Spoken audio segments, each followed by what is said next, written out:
자, 변시 8회 2문입니다. 갑과 을은 보이스피싱으로 돈을 마련하기로 공모했다. 보이스피싱, 사기가 문제가 되겠구나. 이에 따라 갑은 A에게 전화하여 검찰청 수사관이다. 당신 명의의 계좌가 범죄에 이용되어 그 계좌에 곧 돈이 들어올 것이다. 그 돈을 포함해서 계좌에 있는 돈 전액을 인출해서 검찰청 앞으로 와라. 지금 A의 통장을 지금 이용하려고 하는 거죠. 을은 B에게 전화하여 갑은 A에게 전화하고 을은 B에게 전화했다. 갑과 을은 사기죄의 공동정범, 기능적 행위 지배가 인정된다라는 얘기겠죠. 서초경찰청 경찰이다. 당신의 개인정보가 유출되었으니 계좌에 있는 돈을 안전한 계좌로 옮겨야 한다. 라고 말하면서 A 명의의 계좌번호를 알려주었다.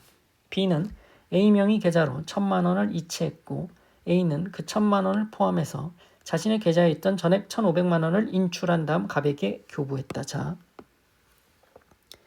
갑과 을이 사기죄 공동정범이죠. 갑이 A한테 전화해서 곧 돈이 들어올 거다. 인출하면 나한테 달라. 이렇게 얘기를 했고 을은 B한테 전화해서 1,000만 원을 이체하라. 그래서 B가 1,000만 원 이체했죠. 그럼 이 부분에 대해서 사기죄, 자, 기능적 행위 지배 이거 요건 포섭해 주시고 사기죄 공동정범이 성립하는 거죠. 사기죄 기수냐? 지배 범위 내에 들어왔느냐? A 계좌로 들어왔을 때 지배 범위 내에 들어왔다라고 볼 수 있고 그러면 기수죄가 성립된다 라고 보면 되겠고 근데 A는 이 1,000만 원에다가 자기 돈 500만 원을 태워서 1,500만 원을 갑한테 인출해서 줬다라는 거죠. 그러면 500만 원에 대해서는 A에 대해서 사기죄 공동정범이 되는 거죠. 받았으니까. 근데 여기서 1,000만 원을 태워서 보낸 게 또 별개의 범죄가 되는 게 아닌가 문제가 되는 거예요. 이 1,000만 원에 대해서 A를 통해서 받은 게 B에 대한 횡령죄가 되느냐? 안 되죠. B에 대해서 그 1,000만 원을 보관하는 자의 지위가 아니에요. A 역시 횡령죄 고의가 있었던 것도 아니고. 근데 A를 통해서 받았죠? A에 대한 사기죄가 되느냐? 아니죠. A는 단순히 도구였을 뿐입니다. 사기죄가 안 된다. 그래서 이 부분에 대해서 목차를 정리를 하면 일단 1,000만 원을 받은 행위와 관련해서는 A, B가 B에 대해서 사기죄의 공동정범이 되는 거죠. 공동정범, 기능적 행위지배가 있었다라는 거 요건 사안 포섭을 해주시고 또 문제는 기수가 되느냐? A 계좌로 들어왔을 때 기수가 된다라고 보시면 되고 또 이 1,000만 원이죠. 1,000만 원에 대해서니까 A 통해서 받았다라는 거죠. 이게 별도로 A를 속인 거니까 속였다고 보면 A에 대한 사기죄 아닌가? 안 된다라는 거고 A는 단순히 도구였을 뿐이다. 또 B에 대한 횡령죄가 아닌가? 이 돈을 B에 대해서 보관하는 자는 아니었죠. 보관하는 자의 지위가 되기가 어렵죠. 인정될 수가 없고 B에 대한 횡령죄도 안 된다. 또 이 돈을 받았다. 작물취득죄? 이거는 거의 보론인데 작물취득죄 안 되겠죠. 본범의 정범이라서 안 된다. 자, 이제 500만 원에 대해서 보면 500만 원은 간단하죠. 500만 원에 대해서 보면 500만 원 A에 대한 사기죄 공동정범이 된다라는 거죠. 자, 이제 소결, 죄수관계 실체적 경합이 되겠죠. 이렇게 보시면 되고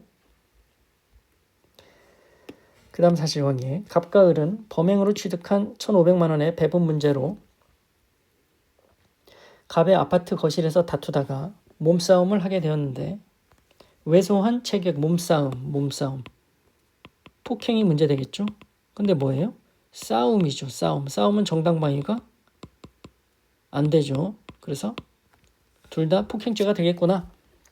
왜소한 체격의 갑이 힘이 센 을에게 밀리자 주방에 있던 식칼로 을을 찌르려고 하기에 을은 갑으로부터 그 식칼을 빼앗아 갑의 목을 찌른 후 그 식칼을 가지고 도주했다. 이거 사실관계 그 매형 천암 과도 사건 있죠.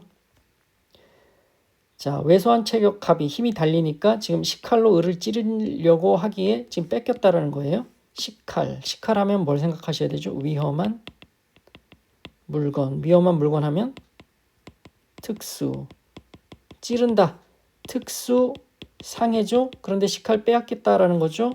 특수상의 미수가 되는 거죠. 이거 나 힘 달리니까 왜소한 체경이니까 정당방위 된다? 정당방위. 이 매형천함 과도 사건에서 정당방위 인정하지 않았죠. 특수상의 미수가 되고 을은 갑으로부터 그 식칼을 빼앗아서 갑의 목을 찌른 후 식칼을 가지고 도주했다.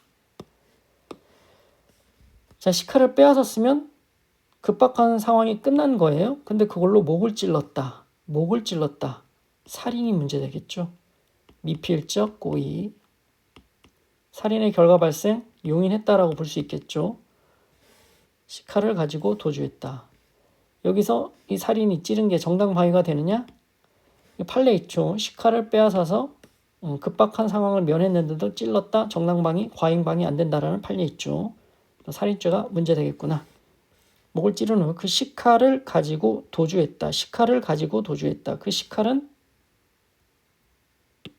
갑의 아파트 거실, 갑의 식칼, 갑의 목을 찌른 후 갑의 식칼인 거죠. 을이 가지고 도주했다. 자,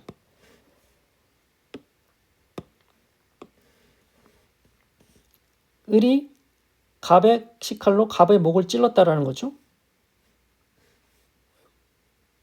그래서 이거 증거죠. 증거 은닉이 문제가 될 수 있겠죠. 그런데 누구 형사 사건에 대한 거예요? 자기 형사 사건이죠. 근데 동시에 이 식칼은 갑이 을을 찌르려고 했던 특수상해 미수의 증거가 되기도 해요. 근데 이게 자기 사건, 형사 사건에 대한 범죄를 들키지 않으려고 그 은닉하는 행위가 동시에 타인에 대한 형사사건, 그 증거를 은닉하는 결과가 되더라도 증거 은닉죄 안 되죠. 그렇게 생각하시면 되고, 그러면 결국 그 식칼을 가지고 도주했다라는 건 식칼에 대한 절도죄는 성립할 수 있겠구나라는 것을 생각해 보실 수 있겠죠. 그럼 절도의 기수, 식칼이죠. 기수가 된다라고 보시면 되겠고, 그리고 폭행죄는 각 폭행죄는 갑의 특수상해 미수에 또 흡수되고, 또 을의 경우에는 이 살인죄에 대해서 폭행죄는 흡수되겠죠. 폭행죄는 별도로 성립하지 않는다라고 보시면 되겠고, 그래서 자, 더 보시죠.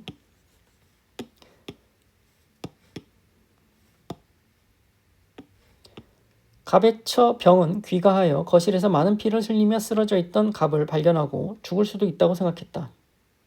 죽음의 결과를 인식했다라는 거죠. 예견했다는 거죠. 평소 자신을 지속적으로 구타해온 갑이 차라리 죽었으면 좋겠다라는 생각. 미필적 고의가 문제가 되는 거죠. 미필적 고의. 살인이 문제가 되는 거죠.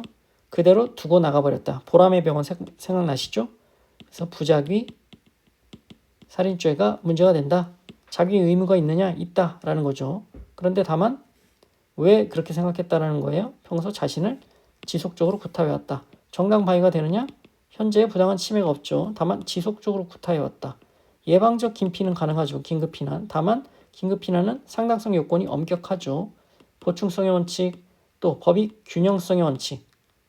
구타했다라는 거잖아요. 구타 면하기 위해서 생명을 해한 거죠. 균형성 원칙도 지켜지지 않으니까 긴급 피난으로 위법성도 조각 안 된다. 이렇게 보시면 되겠죠. 그래서 이거를 또 요 행위에 대해서 목차를 정리를 해보면, 일단 행위별로 나눠서 식칼 가지고 이렇게 싸우다가 찌른 행위를 보면, 일단 갑의 재측을 보시면 갑이 찌르려고 했다라는 거죠. 근데 불발에 그쳤죠. 찌르려던 행위. 그러면 특수하면 위험한 물건 휴대하여 이거 간단하게 포섭해 주시고 특수상해 미수가 되는 거죠. 이거 정당방위 되는가? 그 매형천함 과도 사건 정당방위 안 되는 거죠. 또 싸움은 정당방위 안 되고 싸우는 거다라는 거죠. 또 거론으로 요 폭행 몸싸움 앞에서 했던 폭행 부분도 정당방위로서 어차피 위법성이 조각되지 않는다. 싸움이다. 이렇게 보시면 되고, 그럼 이 식칼로 찌른 행위와 관련해서 그 을이 찔렀죠? 을이 식칼로 목을 찌른 행위. 살인죄가 문제가 되죠? 그러면 미필적 고의, 이거 울대 가격 사건 이런 거를 예를 들으시면서 판례를 설치하시면서 미필적 고의 인정된다라고 보시고, 정당방위가 되는가? 안 되죠. 식칼을 빼앗아서 급박한 상황을 면했는데도 그걸로 다시 찔렀다 정당방위 안 되는 거예요. 그리고 앞에 같이 몸싸움 했던 거, 몸싸움 폭행이 문제될 수 있는데, 이거 싸움으로 정당방위 위법성 조각 안 되니까 폭행죄 성립하는데 여기 흡수되겠죠. 제가 이거 어떻게 설명드렸죠? 갑의 경우에 폭행죄 정당방위로 위법성이 조각 안 되죠. 폭행죄 성립하지만 이 특수상의 미수에 흡수되겠죠.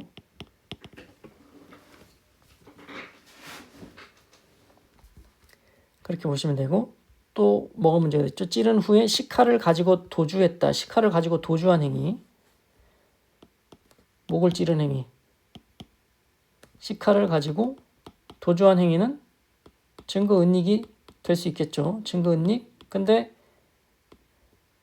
자기 형사사건 때문에 은닉한 거죠. 근데 동시에 타인의 형사사건 증거은닉하는 경우가 되더라도 이건 증거은닉죄로 처벌하지 않는다라고 보는 게 판례죠. 여기서 타인의 형사사건은 갑의 특수상의 미수죠. 따라서 증거은닉도 안 되고, 다만 갑의 물건이죠. 불법영득의사 인정될 거고, 또 식칼이니까 바로 가지고 나온 걸로 기수가 된다는 거죠. 절도죄는 문제될 수 있겠다. 그래서 이렇게 보시면 되고, 또 병을 봐야겠네요. 와이프 병을 보면 부작위 살인죄죠. 그대로 방치했다라는 거니까 방치 케이스죠. 방치 케이스 하면 뭐 유기냐 살인이냐 이게 문제가 되는데, 고의로 판단을 해야죠. 먼저 미필적 고의를 설치를 하시고, 죽어도 어쩔 수 없다라고 생각했다라는 거죠. 죽었으면 좋겠다라고 생각했다라는 거죠. 미필적 고의가 인정되는 거죠. 그럼 부작위 모임 문제가 되고, 뭐 개별적 행위 가능성이라든지 자기 의무라든지 부부죠. 그리고 또 실행에 착수가 있는가? 있다고 사원 포섭을 하시면 되는 거죠. 또 실행행위와 동가치성 이런 요건들을 검토를 하신 다음에 부작위 살인죄가 된다라고 가면 되겠죠. 또 다만 이 부분 평소 자신을 지속적으로 구타해 왔으니까 요걸 면하기 위해서 했다는 거죠. 그래서 위법성이 조각되는가 따지셔야죠. 위법성이 조각되는가? 일단 정당방위는 안 되죠. 현재의 부당한 침해가 없죠. 다만 예방적 긴급 피난은 가능하죠. 지속적으로 구타해 왔다라는 거니까. 하지만 상당성 요건이 엄격하죠. 보충성의 원칙, 균형성의 원칙 이거 다 지키지 못해서 긴급 피난은 위법성 조각 안 된다. 부작위 살인죄가 된다라고 보시면 되겠죠. 이후 사법경찰관 P1은 을을 적법하게 체포하면서 을로부터 위식칼을 임의로 제출받아 압수하였고, 임의 제출. 자, 체포는 문제가 없죠. 적법하게 체포했다라니까. 근데 식칼을 임의로 제출받아 압수했다. 사후에 영장을 발부받진 않았다. 이거죠. 적법하게 체포했죠. 체포 현장에서 식칼을 압수한 거죠. 그러면 216조 1항 2호의 압수로서 적법한 거 아니냐? 근데 사후에 영장 안 받았죠? 이거 영장 받아야 되는데 48시간 내에 안 받았다라는 거죠. 그러면 216조 1항 2호는 아니고, 임의로 제출받았다. 218조 가능하죠. 218조 이 식칼이죠. 218조 임의 제출 가능한데 임의성에 대한 입증 책임은 검사가 있을 거고, 또 임의 제출은 누구한테 받아야 돼요? 소유자, 소지자, 보관자한테 받아야 되죠. 을 소지한 사람이죠. 근데 이 식칼은 뭐예요? 도품이죠. 도품. 지었군요. 하지만 이 소유 소지 보관에 적법한 권한 요구하지 않죠. 따라서 이미 제출 적법하다. 요 쟁점을 묻는 거겠죠. 그래서 이 부분과 관련해서 목차를 정리를 해보면 일단 그러니까 시칼의 증거 능력이 있을까? 일단 체포 현장에서의 압수인가? 216조 1항 2호 적법하게 체포했으니까 체포 자체는 문제없고 체포 현장인가? 이것도 문제없죠. 문제없어 보입니다. 다만 사후영장 안 받았죠. 따라서 이걸로는 증거 능력이 있다고 할 수 없고 218조의 임의 제출물 압수가 문제가 되는 거죠. 이 임의 부분 관련해서는 검사가 입증을 해야 되는 거고 여기서 문제는 소유자, 소지자, 보관자, 이 시칼이 도품이라는 거죠.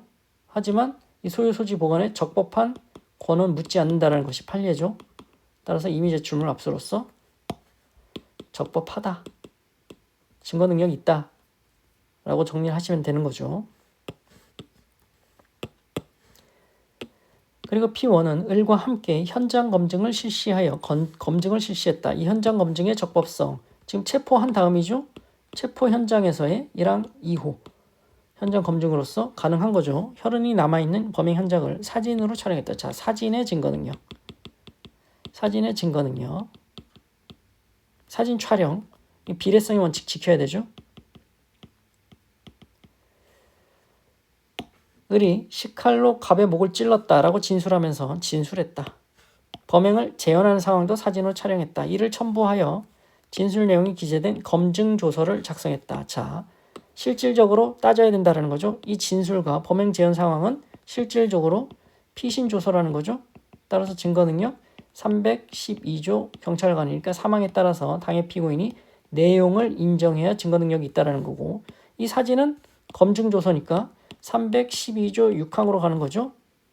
P1 경찰관 작성자가 성립의 진정을 인정하면 증거 능력이 있죠. 다만 이 사진 촬영은 비례성의 원칙이 지켜져야 하는 거죠.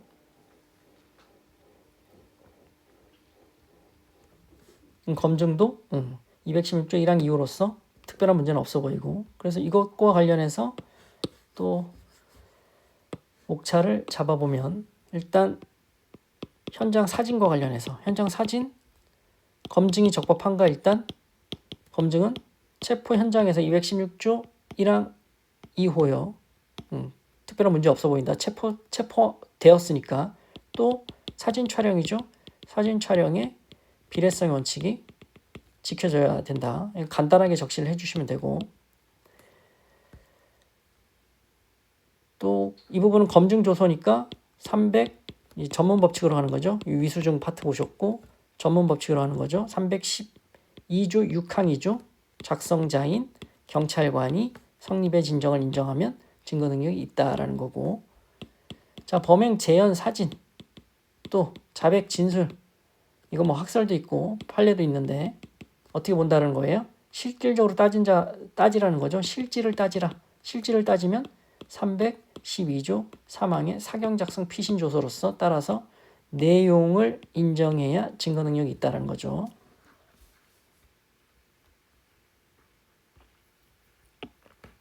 병원으로 후송되어 치료를 받고 퇴원한 갑은 정에게 갑이 살았네요. 그러면 이거 부작위 살인 미수인 거죠. 다 미수인 거죠. 자, 이 부분은 제가 더보기란 목차 정리할 때 정리해서 다시 올리겠습니다. 자, 살인은 기수가 아니고 미수가 되네요. 퇴원한 갑은 정에게 을을 살해할 것을 부탁하였고 자, 살인 교사가 되는 거죠. 이를 승낙한 정은 승낙했다. C를 을로 오인하고 C를 자동차로 들이받았으나 6주의 상해를 가하는데 그쳤다. 객체의 착오죠. 교사의 착오죠. 동시에. 근데 법정적 부합설에 따르면 그냥 C에 대한 살인 미수가 되는 거죠.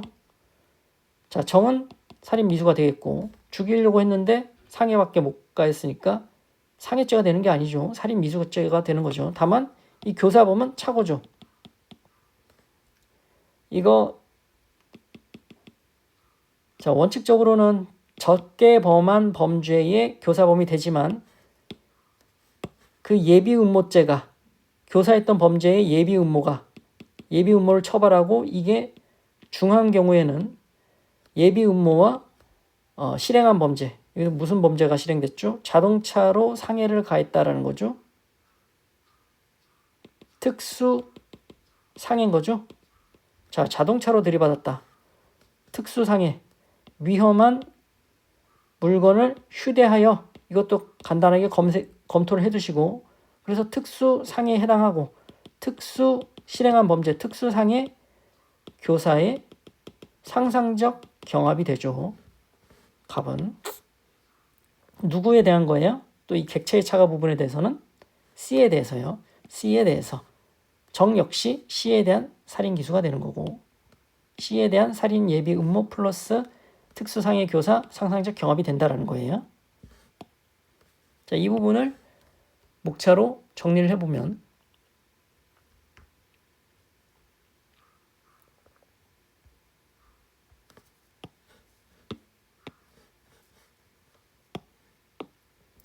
일단 자, 정에게 살인을 부탁했다. 일단 정범부터 보죠.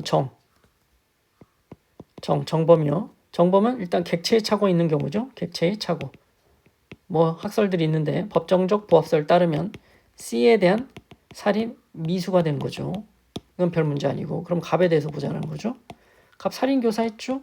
근데 정이 지금 객체 차고도 하고 양적 차고도 했죠. 양적 차고 더 적게 차고했죠. 더 적게 실행했죠. 이때에는 객체 차고는 똑같이 법정적 부합설에 따라서 발생 범죄 C에 대한 범죄가 되는 거고, 이제 양적 차고가 문제되는 거죠. 그런데 살인죄죠. 살인죄 차고하면 예비 음모 무조건 생각하셔야 되는 거죠. 살인죄의 예비 음모와 이게 더 범죄가 중합니다. 특수 상해 교사의 상상적 경합이 된다라는 거죠. 그런데 이 특수상해, 자동차를 미뤘다라는 거니까 이 특수상해가 되느냐, 위험한 물건을 휴대하여인지 이것도 간단하게 포섭을 해주시고, 그래서 갑한테는 C에 대한 살인 예비 음모 특수상해 교사의 상상적 경합이 된다. 정은 C 살인 미수가 된다. 이렇게 되겠죠.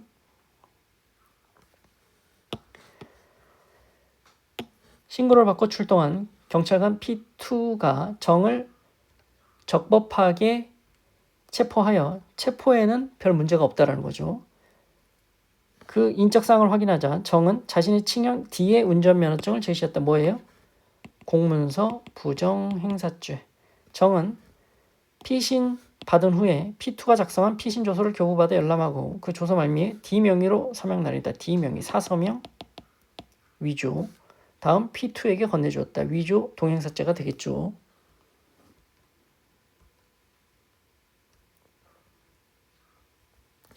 다만 또 열람하고 사서명 위조 동행사가 되고 속인 거죠. 위계 공직방해 될까? 이거 안 되죠. 위장자수해도 안 되는 거니까. 그 피의자 확정하는 건 누구의 일이에요? 수사기관의 일이니까 이거 위계 공직방 안 된다라는 거예요. 또 범인 도피가 될까? 자기 말고 친형 다른 사람이 인척했으니까 범인 도피가 되는가? 뭐 거의 작은 쟁점인데 자기 도피니까 아니죠. 그래서 요것 관련해서 쟁점을 목차를 잡아보면 운전면허증 제시한 것은 공문서 부정 행사가 된다. 또 D 서명 날인한 것 행사한 것은 사서명 위조가 되고 또 동행사가 된다. 또 다른 사람이 척했으니까 위계 공직방해 되느냐? 판례 태도 비추어보면 안 된다라고 보는 게 맞고, 또 범인 도피가 되는가? 자기 도피니까 안 된다. 이건 거의 뭐 쟁점이 안 되는 거고, 이렇게 정리를 하시면 되는 거겠죠. 죄수관계 실경이죠.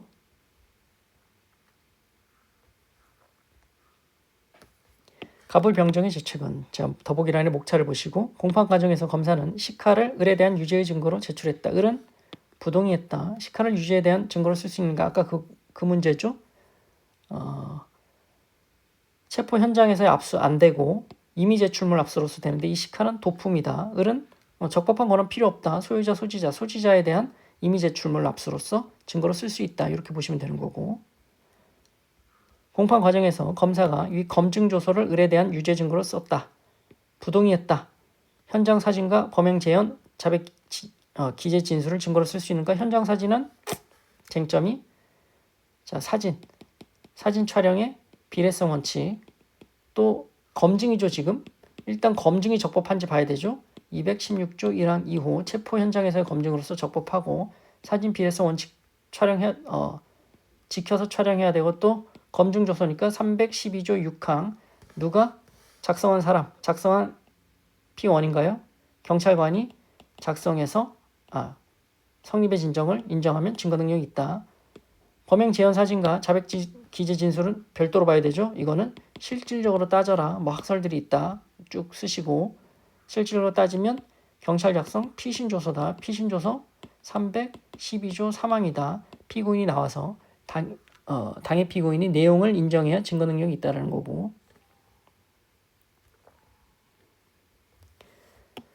공판 과정에서 검사가 갑과 을이 함께 행한 보이스피싱 범행에 대하여 을의 자백 진술이 기재된 P1 작성에 을에 대한 피신 조서를 갑에 대한 유죄 증거를 제출했고 갑이 이를 증거로 하며 부동의했다. 을이 교통사고로 사망했다.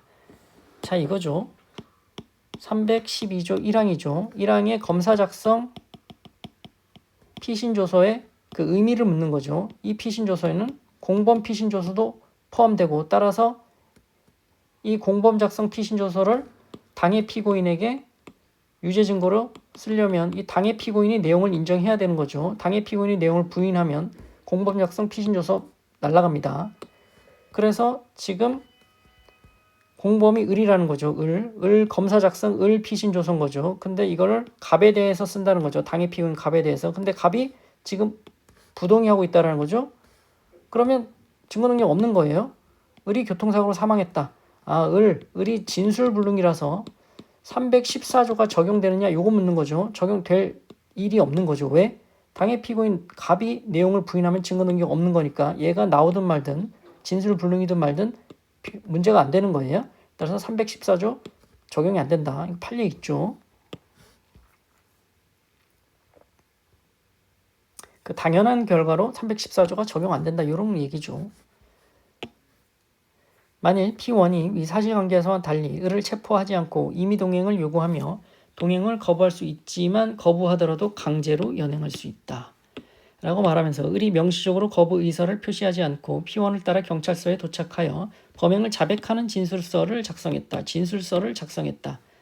그 과정에서 P1이 화장실에 가는 을을 감시하였다면 진술의 증거 능력을 인정할 수 있는 임의 동행 물어보는 거죠. 임의 동행의 적법성. 판례 있죠. 언제든지 그곳에서 퇴거할 수 있었다라는 것을 알려주고 또 언제든지 그 동행의 임의성, 자발성이 객관적인 사정에 의해서 명백히 입증된 경우에만 임의 동행이 적법하다라는 이 판례를 적시해 주시는 게 중요하겠죠. 그런데 강제로 연행할 수 있다. 화장실도 감시했다. 이 임의 동행이 적법성 인정할 수 없겠죠. 위법하다. 플러스 임의 동행이 위법하다 쓰시고 두 번째 진술서 증거 능력이 문제되겠죠. 독소독과죠. 독소독과 위법하죠. 인과관계를 단절하거나 희석시킬 만한 사정이 보이지 않죠. 화장실까지 감시했다라는 거니까. 따라서 진술서도 308조 이 위수증에 해당돼서 증거 능력이 없는 거죠. 이렇게 보시면 되는 거고. 네. 자, 목차를 정리해서 더보기란에 올려두겠습니다. 마치겠습니다.